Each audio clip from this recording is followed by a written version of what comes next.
Hello বন্ধুরা, তোমার সকলকে স্বাগতম তোমাদের চ্যানেল ডাব্লিউবি প্রাইভেট টিউশনে। আজকের এই ভিডিওতে আমরা রায়মার্টিন প্রশ্নবিচিত্রা 2024 নবম শ্রেণীর ইতিহাস বিষয়ে যে তোমাদের দ্বিতীয় ইউনিট টেস্টের জন্য যে 1 নম্বর স্কুল রয়েছে 404 নম্বর পেজে, Alipurduar MC William High School HS, তো এই প্রশ্নপত্রের বিভাগ ক এবং বিভাগ খ এর প্রশ্নের উত্তর নিয়ে আলোচনা করব। তো চলো ভিডিও শুরু করা যাক। দেখো একের দাগের প্রশ্ন কি বলছে। বিভাগ ক একের দাগের প্রশ্ন বলছে সঠিক উত্তর বেছে নিয়ে লেখো একটা। ফ্রাঙ্কফুর্ট পার্লামেন্টে কতজন প্রতিনিধি নির্বাচিত হয়েছিল? অপশন নাম্বার ক 586 জন। নেক্সট প্রশ্ন বলছে উষ্ণ জলনীতি গ্রহণ করেছিলেন কে? কোন দেশ? Russia. Option number A. Next প্রশ্ন পরেরটা বলছে যে মুক্তি ঘোষণাপত্র জারি হয় কবে? অপশন নাম্বার সি 1861 খ্রিস্টাব্দে 19 ফেব্রুয়ারি। নেক্সট প্রশ্ন চারেরটা কালভার্ট ডিক্রি জারি করা হয় 1819 খ্রিস্টাব্দে। Option number A. নেক্সট প্রশ্ন বলছে দেখো পরেরটা পাঁচেরটা উন্নত মানের কাপড় বোনা যন্ত্রের নাম উড়ন্ত মাকু। Option number D. নেক্সট প্রশ্ন বলছে প্যারি কমিউন গড়ে ওঠে? অপশন নাম্বার এ ফ্রান্সে। নেক্সট প্রশ্ন সুয়েজ খাল খনন কার্য শেষ হয়? অপশন নাম্বার বি 1869 খ্রিস্টাব্দে। নেক্সট প্রশ্ন বলছে ব্ল্যাক হ্যান্ড নামে সন্ত্রাসবাদী সংগঠনটি ছিল সার্বিয়ায়। Option number B.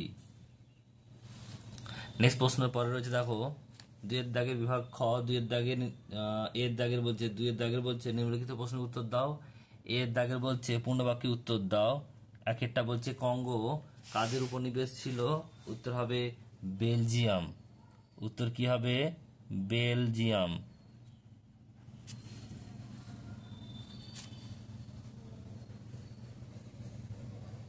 বেলজিয়ামের উপনিবেশ ছিল। নেক্সট প্রশ্ন গ্রিসের একটি গুপ্ত সমিতির নাম লেখো। এটা কি হবে? হেটাইরিয়া ফিলিকে। কি লিখছি দেখে নাও বানানটা।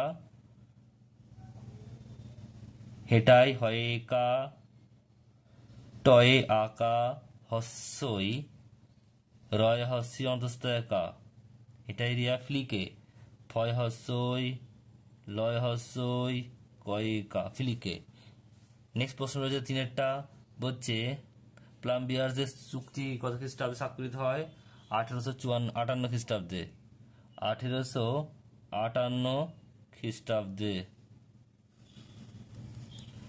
নেক্সট রয়েছে দুয়ের দাগের প্রশ্ন বিয়ের দাগে সত্য মিথ্যা। একটা বলছে বলছে ইন্স্যুরেন্স চুক্তি স্বাক্ষরিত হয়েছে জার্মান রাশিয়ার মধ্যে, এটা সত্য।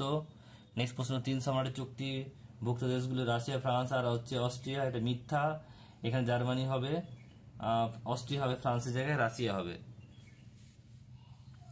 নেক্সট প্রশ্ন পরেরটা কি বলছে দেখে নাও। পাঁচেরটা বলছে যে সেডানের যুদ্ধ শেষ হয় প্রাগের সন্ধির মধ্য দিয়ে, এটা হয় মিথ্যা। এটা প্রাগের সন্ধি হবে না, ফ্র্যাঙ্কফার্টের সন্ধি হবে। নেক্সট প্রশ্ন দেখো সিয়ের দাগের রয়েছে নিম্নলিখিত প্রশ্নগুলির সঙ্গে মানানসই ব্যাখ্যাগুলি নির্বাচন করো। একটা বিবৃতি রয়েছে প্রথম বিশ্বযুদ্ধ ছিল একটি সর্বাত্মক যুদ্ধ, এর ব্যাখ্যা নাম্বার 1 সঠিক উত্তর হবে। প্রথম বিশ্বযুদ্ধ জল স্থল ও আকাশে পরিব্যাপ্ত হয়।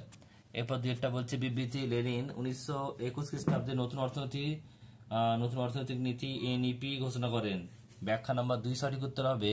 অর্থনৈতিক ও রাজনৈতিক বিপর্যয় থেকে দেশকে উদ্ধার করে দেশের অর্থনীতিকে শক্তিশালী করতে চেয়েছিলেন।